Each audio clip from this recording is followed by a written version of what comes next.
Start from the top. How'd you get involved in the sport of wrestling? That really is a great question. And I was hoping you would ask me that. When I was at Collinwood High School, Cleveland's East Side, way back in the 50s, I played basketball. And I thought I was pretty good. Of course, at 5'4", I wasn't going to be a star. I went for basketball, they didn't know me. And I almost made the varsity, but I was JV. So I played JV basketball, 11th grade. I was a starter. And then, that was it. So I thought 11th grade, I'll be on the basketball team. And the wrestling coach, the old story, said to me, why don't you come out for wrestling? I said, wow. I said, I play basketball. He said, well, if you want to catch splinters in your butt, play basketball. So I went out for wrestling as a senior. But that's the one regret that I wish didn't happen in my life, that I started so late. And so I had 1 year high school of wrestling. I was 17 years old, first time I ever walked on a wrestling mat in my life. I was, for a beginner, pretty good. And really at that time, we were the Senate League, which some of you don't even know what that is, but it was the best wrestling league going. And I had wrestled the best. I wrestled the defending state champ. He beat me by a point or so, and I thought I was pretty good. That happened that way. And I lost some close matches to good guys who made state, and I was about half and half. And I remember I was in a match to make state, and I lost by a point or so. But that was, to me, later I realized that it was understandable. Then I went to Kent State, and I just wanted to go out for wrestling. I thought I could be pretty good, and I wrestled there all the 4 years. I placed in some tournaments, and actually I was the co-captain my senior year. And I felt my senior year was my year to make nationals. And I fractured the vertebrae in my neck in practice, mid-season. I was undefeated, mid-season. Doctor said, you're done. He said, a little more of that little fracture, and you're going to be in a wheelchair. So that was it. So I graduated 4 years of Kent, and I was in business administration. I was not in education. But some of my friends, teammates, they got teaching and coaching jobs. Wow, I think I could do that. Of course, I wasn't certified. And actually, I got married about 3-4 months after I graduated. Had to work, and the first year we had our first baby. So how could I get certified and do all this, But I went to night school with John Carroll to get certified to teach. It took me 3 years. Night school only, of course, because that's what I had to do. And I did it. I student taught at my old high school, Collinwood, which at that time, that was my life, my goal, but they had no openings. The principal, I remember, he told me, he said, I'd like to have you, but we have people here, we just can't. I thought, well, I'll go back to my job. At John Carroll, I put my application in the placement center. I didn't talk to anybody, just here's my application. And evidently Beachwood called John Carroll, said, do you have anybody that could coach wrestling and teach business? Well, here, call this guy.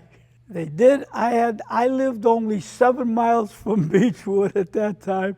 I never heard of Beachwood. Of course, I went for an interview 2-3 days later, got the job. And that was in early August. So I got the job right before school started. That was 1965. First wrestling coach. I taught business because that was my major at Kent. So I had a job. I had two little youngsters at home, wife and two youngsters. I had to work. The kids on the team, some of them wrestled intramural the year before, and the phys ed teacher, who was not a wrestling guy, he brought them out to places, and he helped them. And Bob Bloom and Marty Axel was his name. He passed away recently, actually. They were the two kids who had a little wrestling experience. So when I got the job, you know, they were the first leaders and captains of the team. And, you know, 1 year, for the first year, you know, we did okay. We won a few matches. I remember the first dual meet we had, the first match in the history of Beachwood Wrestling. We were invited to go to Kenston High School at 1 o'clock in the afternoon, their whole school assembly, to watch these sacrificial lambs come. Well, that was only their second year as a team at Kenston. So they wanted to build it up. So they had the whole school assembly. I still remember, I take pride in my memory, the first kid who went out there, his name was Mark Bilski. At that time, it was a 103-pound weight class. And he pinned the kid. I mean, I remember this 58, 60 years later. I had tears in my eyes. And then Barry, I think, won, and I think Marty and Bob Bloom won. I think we won 4 or 5 matches. The next year, we had an all-school assembly at 1 o'clock in the afternoon against Orange. And we won the match. So we were coming on. But it took 5 years for the first kid to make state, and that was Ron Madow. It took time. He lost the semifinals in a close match. He took 5th. Unfortunately, Ron passed away about 10 years ago. The next year, Mark Haywald was state champion. We just all of a sudden were a good team. We were good. And actually, the first years, there was one division. There was no big school, small school division. It actually broke up when Ron was a senior. And it was combined what they called A and double A. So there were A and double A was one division, and triple A was the big school. And then we took off. We really did. Ricky Stone, Dave Fisher. We took 2-3 kids to state. 78, now my God, that was 12, 13 years after it started. We were then known as a good wrestling team. I remember at the state tournament every year, people, here comes Beachwood, here comes Beachwood. We had 25, 30 kids out for the team those years. We had almost a full JV team. I used to push it, obviously. Talk to kids, signs up, and it worked. And then we started the young kids coming. I think middle school team didn't start probably in mid to late 70s. And we had a teacher down at the middle school. He was a great guy, just a great guy who didn't know much about wrestling, but he was a great guy, which people don't realize that's almost as important as knowing the sport. Being a person who can relate, kids like them, he respects kids and likes kids. That is so big. Well, this guy did that. Got kids out, we had a good middle school team, then we got a coach there who helped him, who knew the sport, and again, it built. Late 70s, early 80s. We had Dave Sternberg, Tom Weiss. They won the state. Tom lost in overtime to the defending D1 state champ. But then Scott Peters, I think it was 80, don't tell me. Scott was 83. Scott was 83. And if there's one guy who was not state champ, who really had the greatest record of all who weren't state champs, it was Butch Lapsley. Butch took 5th, 3rd, and 2nd. In his last 2 years, he was combined 68-2. Just based on his accomplishments, he was probably the best wrestler who never won state. And then Tommy Weiss and Scott Peters lost in overtime.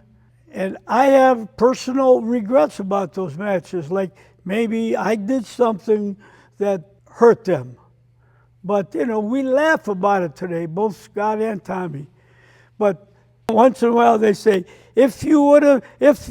well, was it my fault? I don't know, but, you know, they were the ones out there. I remember Scott was upset with me because I didn't yell at him before his overtime. Well, yelled means really pumped him up. At the sectional, he had an overtime. We had like a minute between the regulation and overtime to talk. And I got on him. You didn't wrestle well, get the heck out there and do it again. And he won, that was a sectional. But I didn't do that at the state tournament. I was calm and cool. He said I should have yelled at him. That's the way it goes. And at the end of 84, I gave it up, end of 84. That was 19 years. We did well. It's hard to explain. We're losing some kids to football, which I understand, but it bugged me. And when I say losing kids, we still had 20, not 28, 30. And I just said, I'm going to give it up. And that was after 19 years coaching here. And I hooked on to John Carroll for 1 year as an assistant coach, which was a great experience. And then the next year, I lived in South Euclid. My children went to Brush High School, my older children went to Brush High School. The athletic director actually called me. He says, why don't you coach here? Wow, I live here, my kids go there. So I did. And that was 7 years. That was pretty good too. After 7 years at Brush, I was an outside guy. I didn't teach there. I always had my teaching job at Beachwood. They had some union things where they really wanted teachers inside the building. And they hired a new football coach who said, I want my guy to come with me. He coaches wrestling too. So I was an outside guy. I was out. And I coached 1 year at Orange. I hooked on there. And then Scott asked me to be one of his assistants, which I did. And that was 94. We took 4 kids to state, I think, and 2 in the finals, who both, took second, Chad Silverstein and Zide. And then Scott went to Minnesota. I'm still teaching in the school, so I went back for the job. And after some of the administration didn't like it that I had left in the first place, I had a hard time, but I got the job back. I'll give you what I thought was the lowest point in the history of Beachwood Wrestling. When I was coaching at Brush, we had a dual meet, Brush against Richmond Heights. So I go to the dual meet as the Brush coach. And he told me, he said, the coach there at Richmond, he said, during the break, we're going to wrestle Beachwood. I said, what do you mean? How could you have a match during the break? Well, they only have 1 kid.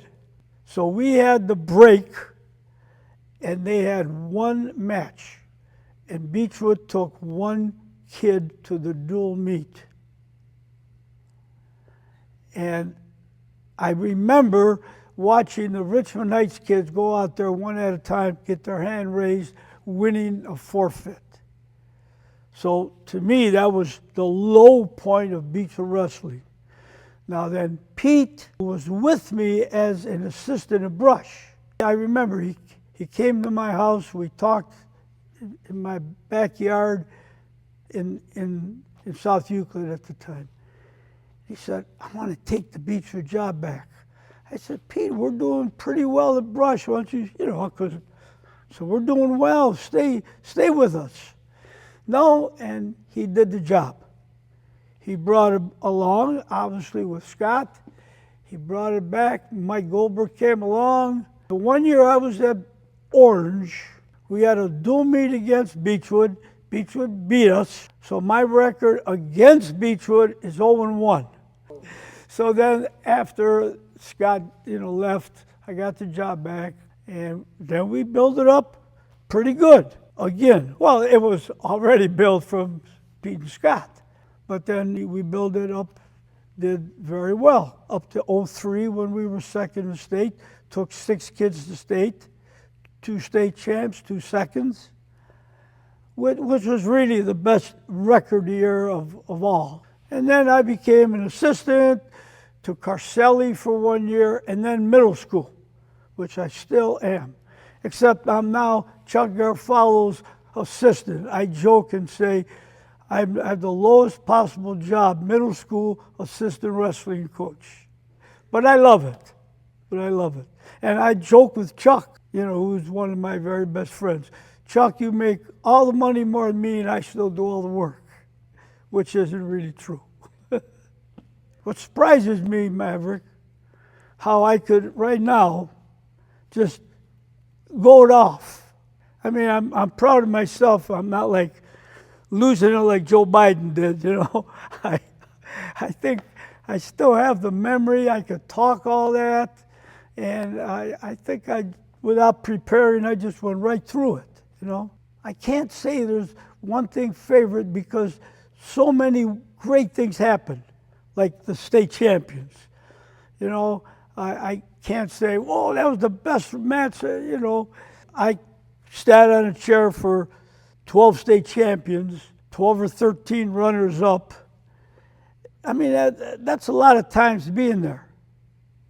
And of course, we lost a couple overtimes when I'm sitting in that chair, and we won a couple others like that. But the one state finals that I could probably say sticks out was Michael Linsker. He was a sophomore, and it was obviously good. He had lost to Mike Hurley from Akron St. Vincent St. Mary in the districts, close match, and now he's in the state finals, and he was losing by 4 points with 30 seconds to go. And Mike hit a Splato. I have a picture of it on my wall at home. Linsker got the pin with 20 seconds left in the match. So, I mean, the way it ended is the one that sticks out the most. But there's so many. But down by 4 points, losing and lost to the kid the previous week, like chances are he's a loser. But then it happened, And I remember when he had him on his back, there's a picture of me kneeling down, banging the mat. The referee said, stop, stop, stop. Okay, to talk about the ones who never were the big stars, but I respect them as much as the, quote, big stars by working hard, being team leaders, and there were a number of them. Somehow they were leaders on the team. One of those, and he passed away too, a couple of years ago, Jeff Tolan. Jeff Tolan never made state. He was the big three at that time were Tolan, Lapsley, and Mike Goldberg. Mike and Lapsley took second in the state. And Tolan never made state. He was the leader of that team. He was the guy they looked up to. So there were guys like that. It's not just the big stars. There were some other, quote, stars who were, I think, terrible people. No, I'm not saying names. But, guys who were hot dogs or smart Alex, they just happened to be pretty damn good.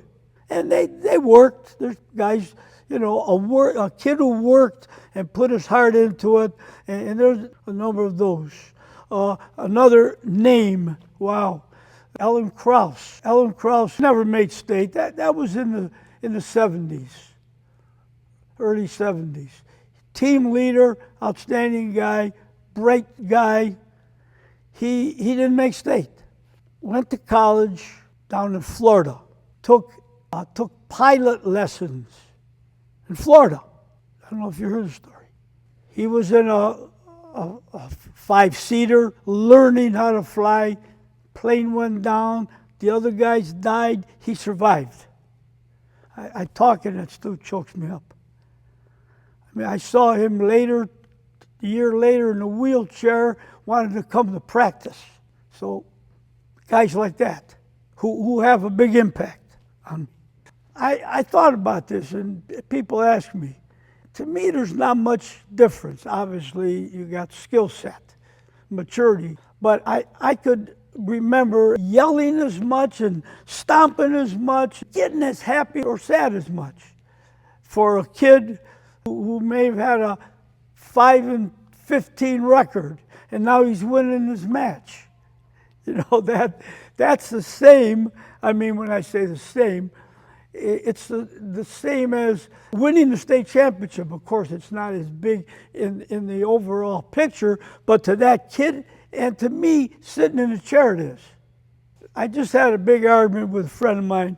I play softball with the old guys, and I pitch. The other day, we had a one-run lead going to the last inning, and I went out there and we lost the game. And I told my friend, I said, it's the same as Class A for the Guardians. I feel the same way protecting a one-run lead as he does. He laughed, are you crazy? You're talking 65 and over league with nobody watching and millions of people watching Class A. I said, how do I feel? How did I feel? I feel the same way going out there protecting a one-run lead in a crappy little softball game as Mariano Rivera did or Class A did. And that's the same with the kids. That's my comparison. That kid is out there, you cry for that kid.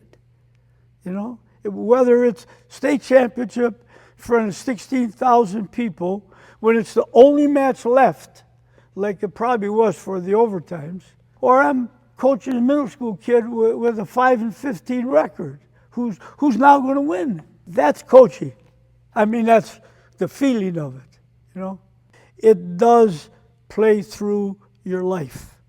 If you have faced ups and downs, which you do as a wrestler, not only wins and losses, just every day coming up to that room and practicing, and things go good, things go bad, discipline of being involved in a sport. That plays in later. It's just like you learn it. Damn, I'm a wrestler. I've been through this crap before. I could do it. If you could handle wrestling, you could handle a lot of things in life. There's times I've called on myself as, damn it, I'll deal. And maybe because of wrestling that came into me. I mean, I played sports, but obviously wrestling is it. But we, as wrestling people, think ours is the toughest. When you hear guys like, football, NFL guys who wrestled, who say that, then you get to believe it. LeBron James went to Akron, St. Vincent, St. Mary. I mentioned the name before, Mike Hurley. Mike Hurley had another brother, Ryan Hurley. They were buddies of LeBron James. They were high school buddies. And LeBron used to come watch them. And he made some statements about wrestling. That's crazy. You guys go through a hell of a lot more than I ever do. So there's an example coming from him. These guys in the NFL. As a matter of fact, there's a head coach, might be the Buffalo guy. He was a wrestler. And he brings it up coaching in the NFL, how much tougher it is than what those guys do. Go back to my first years, when we had Madow and Mark Haywald. I had a guy named Arnie Staferstein. Arnie was a gym teacher at Hilltop. Young guy like me. Well, at that time, a young guy like me. That's funny. So Arnie was at Hilltop, and he had wrestled in college. He wrestled at Miami of Ohio. It's pretty good. He won the Mid-America Championship, and he was my assistant because I already had the job. The guy was really good. He brought up kids. That was one of the things. He brought up Dave Fisher, Ricky Stone from Hilltop. He just brought them up, threw them out there with the kids. They were 9, 10, 11 years old. And that started things about the young kids and youth. He only was here for like 2 years, then he moved out of town, so of course he had to go. But that started something. And then Ronnie Madow and Lauren Rabnick, who both have passed on, they were both helping me as assistants, of course, former wrestlers with me. The guys who were here, they know something a little different. It works. The guys have to know their role. And then Chuck came with me here. Now I'm his middle school assistant. And it's just like good people. And that's another thing about the head coach. You have to let those guys be part of it, and not I do everything, you sit and watch. That doesn't work. It's more than having talent and ability. Now, to be a good wrestler, you need talent, ability. But I've had guys who had, I'll use just a figure, who had 60% talent and were state champs. And I had guys who had 80, 90, 95% talent and didn't make it, even to make state. Why? Because it's more than that. It's the fight, the toughness, the mental discipline, something that I've had discussions with people about this too. We could help kids to have self-confidence, discipline, fight, but I think a lot of that is inbred. That's my belief. They have something that you can't teach. So I looked for that. You got to have some discipline, mental toughness, and I try to play on it. Oh, this kid is tough. Oh my God! He's not going to give in. That's what I look for. And again, I could help it, but I can't totally create it. Relate to people. People are what they are. Some people are quiet. Some people are loudmouths. Some people know when to be loud or when to be quiet. I have a little bit of that natural from my mother, who I think had that. Some people compliment me like, wow, if your age, you look pretty good, you're healthy and all that. How? Why? I take care of myself. But I think it's luck, genetic luck. Just lucky. I'm lucky that I still have what I think is the mental capacity. I think I'm lucky I'm not big, overweight guy. It's luck. To say he coached some champions, and of course that's great. I mean, that's what goes on the plaques. But it's more, it's now that I'm old, it's more meaningful when I see a guy from 20 years ago who talks about the little things, how I helped as a kid, not as a wrestler, but who I helped as a person and a kid. Little stories that I get more pleasure out of hearing those now than when you won the big match. About 10 years ago, I was eating breakfast at Bob Evans in Mayfield. And there was a husband and wife sitting near me. I didn't recognize them. They were older, like my age. And all of a sudden, the lady started talking to me and told me I coached their son 20 years ago. So, wow, I remember him, of course, I remember him, of course. And she said, I'm going to call him. I hadn't seen him in 25 years. He lived in the area. She called him. He comes in a restaurant. Now, let me tell you the first thing he said. He said, hi, coach, all that. He said, man, I remember that day you left me when the bus took off and you left me out of Walt's Jesuit. We wrestled a tournament at Walt's Jesuit in midwinter, 0 degrees, 10 inches of snow. We got on a bus to come home. Everybody here? Yeah, we're here, let's go. He was still there. So, oh God, I apologize 25 years later. She said, no, it wasn't your fault, coach, it was his fault, okay? You give it your all, you give it time. And if in the end, you realize it's not for you, I get that. I have recommended to kids to quit. And I know some of my guys, probably Ryan and Scott, would say, you fight it out. No, that's too hard on people. Of course, we talk about discipline, you stick it out. Yeah, you try to stick it out, but if you can't, you can't. It's the toughest sport going. That's what I would tell kids. You got to test it. It's not just like, I'm going to be a big star wrestler. I can't say that. You have to go out there and try it, be encouraged, stick it out, yes. Because I've had kids who wanted to quit and obviously maybe tell them, stick it out, and they ended up making state loving it. So it's a process. I taught business because, that was my certification. And I thought about that too. Business, at the time I was taking it, I didn't think about this, but business is practical, it's reality. You talk about your checking account, you talk about money in the bank, business. It's practical. So that's part of me. I'm a practical person, I think. Another thing, I think I understand kids. How, why? I think somehow it's an inbred thing where I pick up on things of people. Now maybe I'm bragging about myself, but I think I could do a lot of that.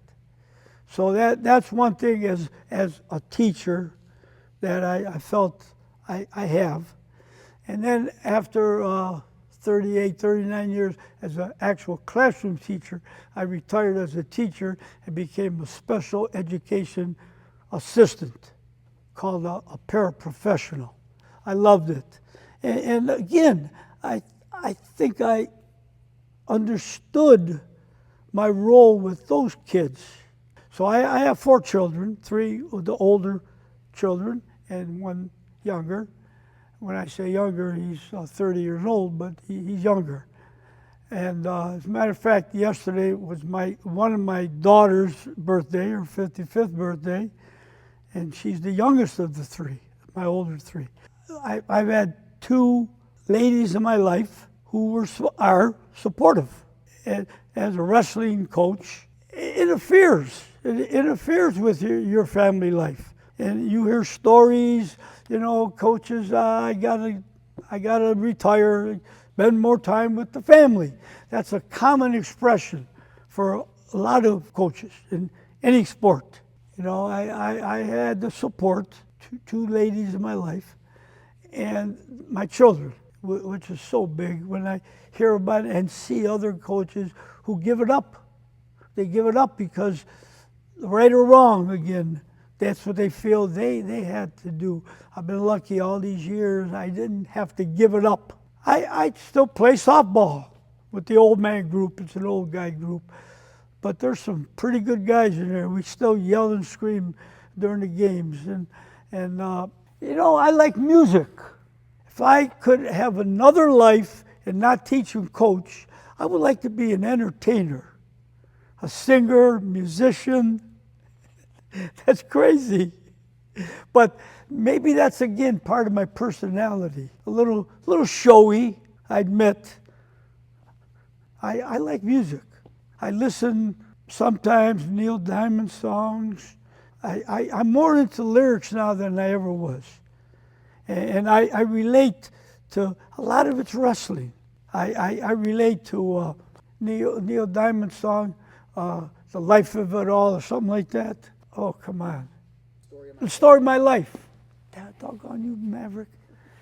I listened to that recently, and I hate to think wrestling's the total story of my life, but it's a big damn part of it. I'm a deep, unique guy, you know? Maybe too crazy. Story of my life. Turn the page. I'm turning this page, but there's still pages to go.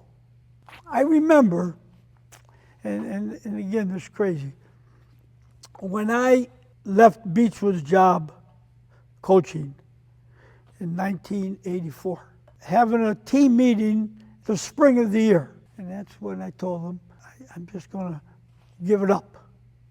And I remember back then, that's 40 years ago.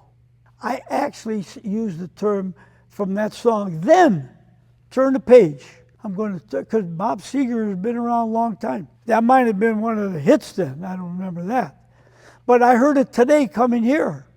And it reminded me of that day, that meeting, and I'm relating to it now. I'm turning the page. It's a big book.